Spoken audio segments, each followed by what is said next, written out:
अखोगे अहान बदे हम जगदरीबा छात्री Irom Malini class B इमा बाबागी मिंग करी कौए बाबागी मिंगना येरखोम राजेन इमागी मिंगना इरोम आगे कौए येरखोम मनीसन यम नंगाई सरे अदो अखोगी इबे मनने स्कूल चलू है बाबा इमाना स्कूल चलू है फूदब्रा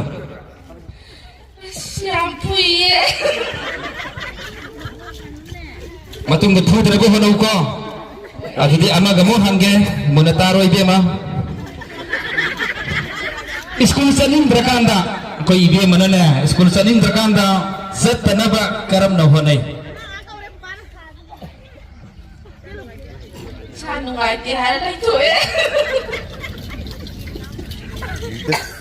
यूमदा लैबगा स्कूलदा लैबगा करम बने हेन नुंगाय यूमदा लैबना हेन नुंगाय लाइरिक तंबगा तिरुंग हेकबगा करम बने हेन नुंगाय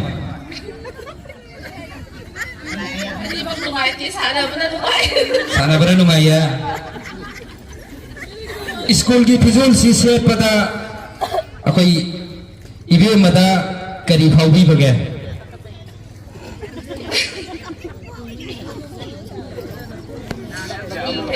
तुंगी फिरोन सेटपदी याम हरावे अदुदी तुंगी हौरमी बनोगी नखा थाबा क्लास ननकारी से क्लास 2 निको अइतादे ए कारबो कांगबु द करी पकाक पिनिंगे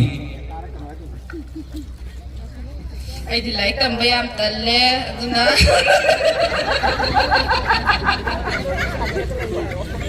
ओई बागां दी लाइक तंबा तल्लनु हाइनिंगे याम नमारे फंबिरो माथंगी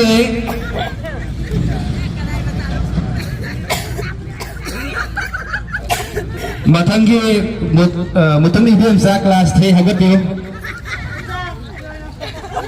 अखोगे इबे मगी इमा बाबाई मिंग करी कौए इमा ने असिम अमूरे बदाना कलामु कौए ओजे इबे मन का ऐसे क्लास के आनो क्लास 3 ने स्कूल की मम्मी ने करी कौए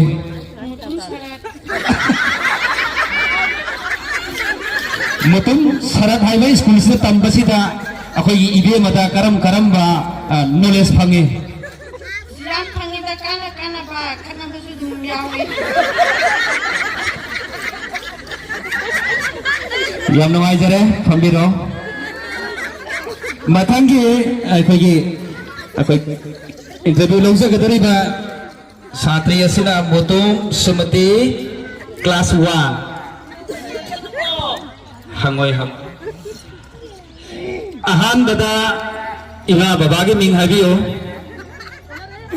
बाबागी मिंगना माइमो मंगी इमागी मिंगना अंदेरी इबे मन हुजिकारी से क्लास 1 को अदो इबे मन सुम लारिक तंबा मतमदा ख्वाइदी फुगन बो ओजा से कनानो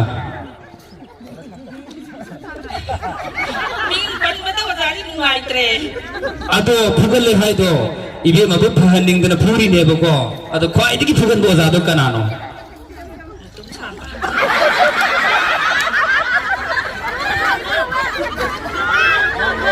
अदुदी ख्वाइदी की फुगन ले ओजा मिंगोना पल्ले को ओजा से शांता हाइबिरे अदो मासे नुक्सीबरा नुक्सीदबरा नुंदिया नुक्सीदे कइमोने ओजा बु नुक्सीद्रादि कमाई तौदोइनो भाई छात्र न ओजा नुक्सीबा हाबसे हौना साने नुक्सीगदबने फारे फंबिरो सही जारे कोई इबे मगी इमा बाबाई मिंगमता हाबियो बाबागी मंगिना कुमलमन गोपाल इमागी मंगिना कुमलमन मेमा होजे इबे मगी पुंगना फम लमदम से कदाय दनो चजिंग खुनो होजे की इमा बाबा से चजिंग खुनो दगिरा माने चजिंग खुनो कारिबा क्लास से कयानो क्लास 3 क्लास 3 अदुगा स्कूल की मम्मी में करी कौए Udah tuh gini. ओजा तो भी इमो स्कूल मम्मी नहीं को Akan tak ada mau tolak kau ni. Ini sekarang gila. करम बा ओजा ना अखोई की इबे मदा ख्वाइद की है नलू न तौबी Udah tuh mini tahu tahu. फरे फरे पंबिरो अखोई की मथंग उनजा का तोरिबा साथी इसने थिंगो जम रेता इबे मा कनो नंग ओजा वा हंगे को इमा बाबाई मिंग करी कौबा Ima. इमा इपाई मिंग ना Bapa. बाबा ओ इमाई मिंग ना इमा कौए इपाई मिंग ना बाबा कौए को नहीं बाबा से फुगन ब्रा Pugel. ना काय थे क्लास के आनो Jadi itu kayak. बजे बजे दंग काय जे क्लास के आनो हाय बा से कब कनो की कनो Nanti anjing kelas itu kan kelas itu kayak mungkin. हो क्लास 3 को लड़ी हम फिर तो माली मसाला कार पे क्लास को खन दे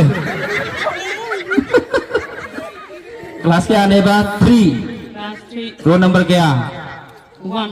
1 अभी तो नहीं क्लास को खन दे रोल नंबर 1 का आवत ना अदे स्कूल में मिंदी करी कोई Ay bawa school.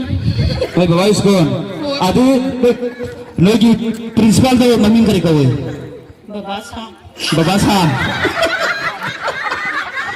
आगे चले पंबिरो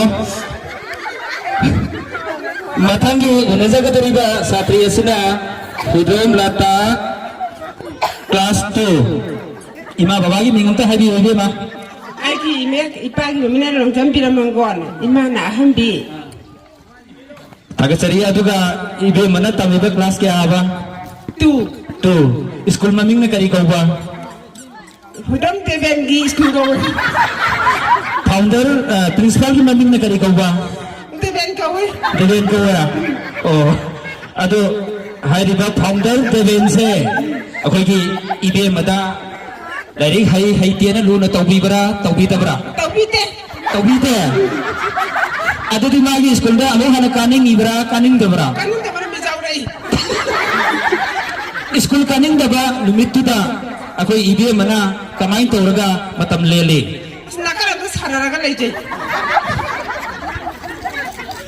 स्कूल का बगा साना बगा कनान है नपामे School ka pati pambi bako. Ado foundation to pata bari na school ka le bari mi sarara bando othoning ka. अदुदी हौरक कदबा लाकदबा नखा ताबा छात्र छात्री सिंगा करी मैसेज भी नहीं Ay dawla tawni ba school pa ba sa nga patala ba ma sita muningi. याम फजरे फबिरो यारे मथंगी उन्हें जगह तेरे पास छात्री ऐसिना लेसांग थेम तमा क्लास 4 रो नंबर के आना 1 रो नंबर 1 तुम को खुली सी खंगली से इमाम भाई मिंग करी कौन Hijam nyai mah. Ima gini hijam menglem. Hijam manglem, yai ma manglem. Adu itar gati kari school no si ibe mana tamdiri se. Lesak dia. Lesan theli school ko. Yam ling berarti school do. Ling है. English medium lah, Manipuri medium lah. Ini mau kau.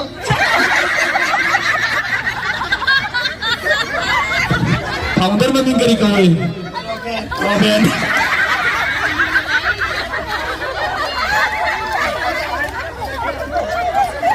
मेरी class तो ओजा क्या लाई Ja. Umum deh. ओजा Singh mummy high भी बंगम्बरा Kayak dia jadi panggung.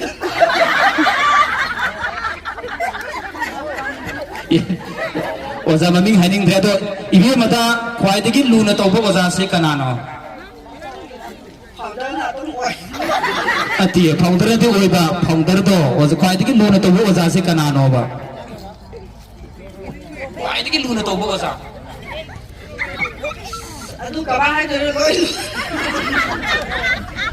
Founder ने Luna तो बरो Founder ni hele lah. Luna तो बुसा मागी स्कूल तम से नुंगाइब्रा नुंगाया हौरे कदम साथी सिंह करम स्कूल तम हाइनिंगे Đúng rồi, nó hay nè, đi lối này. नते कर हौरे कदम साथी सिंह ने करम स्कूल तम हाइनिंगे रोपेल स्कूल तम हनिंग्रा तरकना करम स्कूल तम Ai mà apa mà ta? फरे फंबिरो यामना चुमना हाइबिरे मथंगी साथी असिना लेसांगथेम तनेश्वरी class 2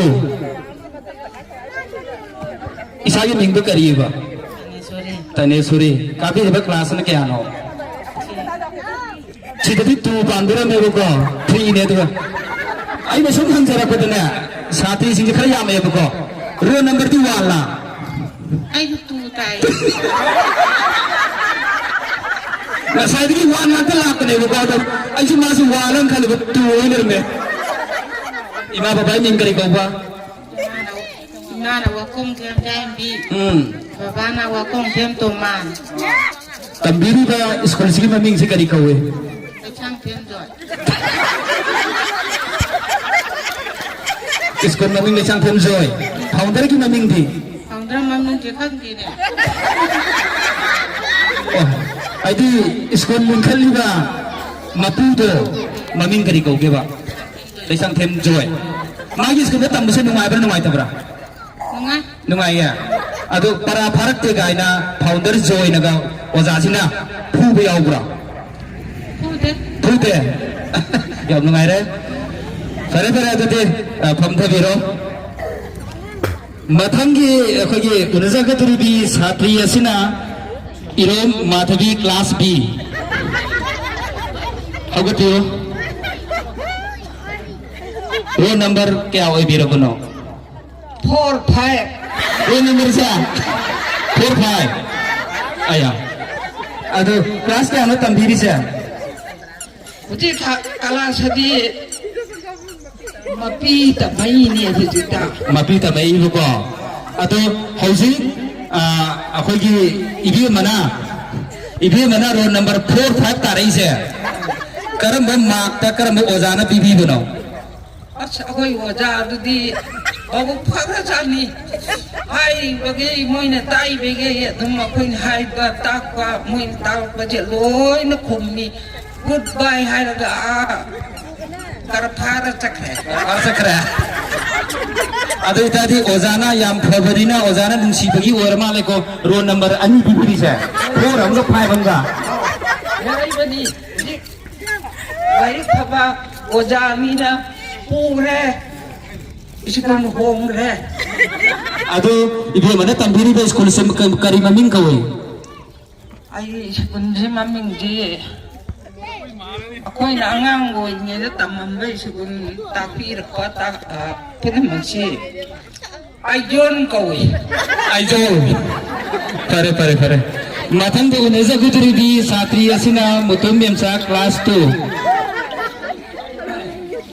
Ahan bata ima ipa gi mengam ta habiu. Bagi minna, yune bamjai ma, imagi minna, yune bam sandra jini. Aji ibe mana kariba school se kari school kawe. Tanjung Kuno Primary School. Oza kya lebi? Jadi kondom bi mathanda ya madlaida. Marang ta school gi ozana sa thong ga bijabi bara. Kondom bi dia balean thong ga bijai. Isa gi roll number kaya ano? 3. Larik tam dosen nungai bara nungai ta bara. Ai di ko laik tam base yam pam jai dah nungai laik tam base. Nungai ya. Kare tadi makata na sumta mugo.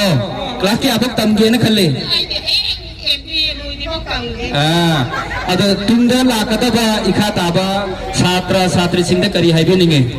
Tunda ba ka tu di satra satri singya ai di laik si tawai yam jau jai ba. Aduna moi su ai dong na tawai jau la laik la su se ai babi yo hini. Thank you. Apa message में हम भी बेरे भरे बे माँ पम्बिरो मतंग तो मुझे क्या तरीका साथी ऐसे ना वाकन टेम रेडिका class nursery terus wahang yang hangtung man ya adung man demar demar kelas yang ni mi buko roll number kaya no 110 roll number 10 adi roll number 10 ta ba se lairing hai na lobra hai tien lobra hai jo hai taba ga jo hai bei tang oh ima baba ming kari kawe ke baba na di ma ka ma di khang de ima lai gidra bo lai ramdra oh aduga nang haji ite mana tamai be school si ming se kari kawe ba secondary nursery sina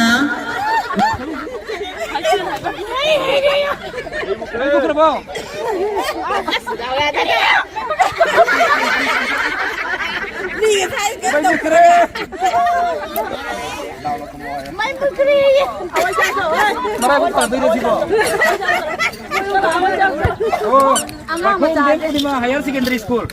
Higher secondary itu nursery dia hubur apa? Oh, higher secondary se ke amla pe khong na chatra ben da chatra khong na oh pare phamo yare tu de ana ko haro rakho ge to ga atu me class ta namanabi kya tame tara tame khwai ne nung siga namanabi se kanano namanabi tilai ta ba namanabi tu ne ka mami kari kau ba nama berapa? Bida kau oh, aduh karena kan kau, lu nak tahu. Matang tu nasi kedai ba, satri asina, pergi, hidung, toinobi, class 1. Iba bapa ni lagi ron. Ibu bapa, bagi mamina yaima. Ibu kopi lagi mamina. Kasi ibe mana kari be kelas kaya no. I say class 4. 4 ne. Sidra ulan palam isne kari gino. Ado oh yare se I mistake aja so gele bako. Ado ibe magi school ki maming kari kawe. Tangjeng Primary School. Tangjeng Primary School. Oh, aduga bhai founder tu ki maming di kari kawe. Founder ki maming si Kosa. Adudi founder ka headmaster ka pundabra. Headmaster di Thoban degi. Ibe mai school si ya be school mandra. Adu school ta morono ko. Hoto mani higher secondary ta mo. Adu jadi nang mari haine ko. Class ko ro adu na pai phadai ni. Ko nang odambing chambige. Hoto mani higher secondary school da. Adu so nursery di ho ba. Ko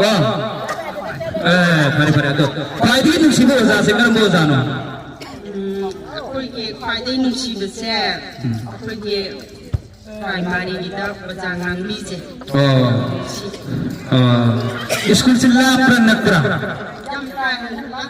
Cycle se chapra ven se chapra.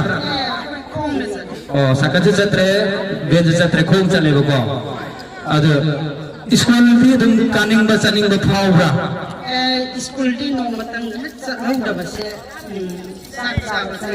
Ima baba na yung di asin do male resa lorno har kanda ibe mata kari phawe. Di ko mana ga sa lobon sai ra maga school sa lu ga sa chini sa lorno ga ha sa ai na saw ga amna ba sai ra me di ga ai school zu ko sa le. Kelas 1 tangkari be ibe mana lobon sai do mambra. Ha. Kelas 1 tangkari be ibe mana lobon sai do mambra ba. Ibe ma lari kana tamuko nang lahon sai begin na pujeng do yautri. Kelas 1 kakari bine ko. Roll number kaya no. Ai sia wan tai ba. Mana ne. Mi si je roll kaya no ke manang je hai ai no wan ni ma ha da. Koi mana hai. Ai no mi di ma sin ya me nang di amakata hai. Ai no ima amakata ise. Ai ma ko ne hai. Oh, hai iman. Siap kare. Masih tengari si anak mana roll number 1. Tapi satri ngantu niko. Pari famo jam famo. Mathang da unesa kadri bi satri asina Sanasam Sukita class साधारण भिड़े है class 2 roll number के आनो ईमान है roll number ईमान है वास वाने आई है बड़ी ने कस्ती जो वाने तू नरी हम नुमाए रे नको इमा बाबा नी करी कोई आई वो की बाबा जी कंपन तावा इमा के मनिंगा Oh, ada itu. Ibu mana ima ipan puksa bata kaya subno. Ani suba. Ibu mana tam ibu sekolah segi maming kari kowe. Lajin kuno, sana Sandri school. Principal ni maming kari kowe. Hadi headmaster tu ke? Mana tu kowe ba? Ada noi oza se pugan bra. Yang belum tahu ya.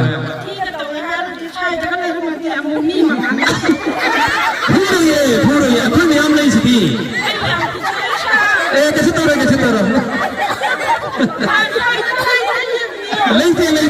Late. Oh kasih tahu. Aku ni am lagi sini. Atau ibu mana? Kau itu ni pam jebak macam se, kari macam no.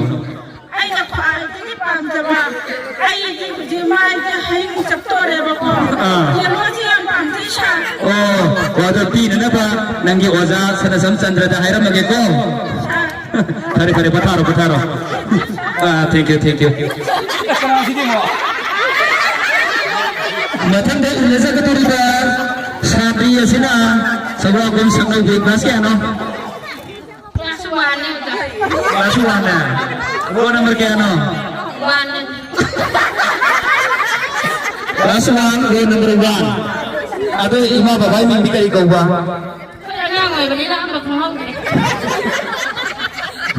Oh. Angang oi bani na ima baba khang hong tre ba ko. Oh. Mi na ga di hai bi lai bra. Sumai hai bani kau bra. Oh, ini mana tahu school se kari school no? Aiko. Anda ki satri ji idea ni ale school ni kamu ale.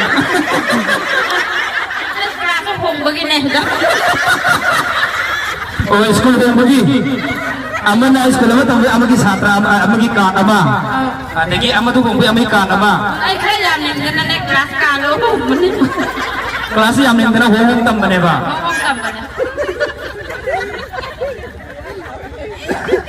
Ibu na dari kampus nungai tabra. Ekam bayang nungai. Atu di kuisalam ta hang di koi pe ma. Dari kambaga ngayon na kan nungai. Ngayon mana baca kami dari kamana ini orang. Masih beri sana bukan luturi ko. Nanti sekolah tu maming dari ko buah. Sekolah ni maming di Sorak Banggi. Mana tu kau? Sekolah ni kau berapa? Aduh sekolah tu kami ni berapa kau bukan ni berapa? Sampai tu tambah gitu. Sekolah dah ada kisah mesti kiam lam ni. Mana kiam nak deh? Ikut masa pada tu kami. Kau nak tumcat para sekolah ben tumcat para sakit tumcat para. Ikut nak tumcat. Kau nak tumcat lah. Ada di mama bagi maming jokang hong te ya. Ada ni sekolah di wajana sekolah cat nak begitu maka kau kumbal lagi berapa? Atum lagi bayar. Lagi bayar ya. Lagi perkandan kemai tahu ba? Aman tu. Aman betul kakak di kalau aman benar. Hana tongba dan semar makan lagi pasang tongba aman betul. Ibu bagi singlau kaya no. Tapi beri tanda ni kok. Lupa ada mau mengatur turun. Ada. Ibu bagi ibu ngimpan mengatur susah kan tahu ya benar tro. Lu nanti tahu bibra. Lu nonton tahu ya mai dan purus kan putih.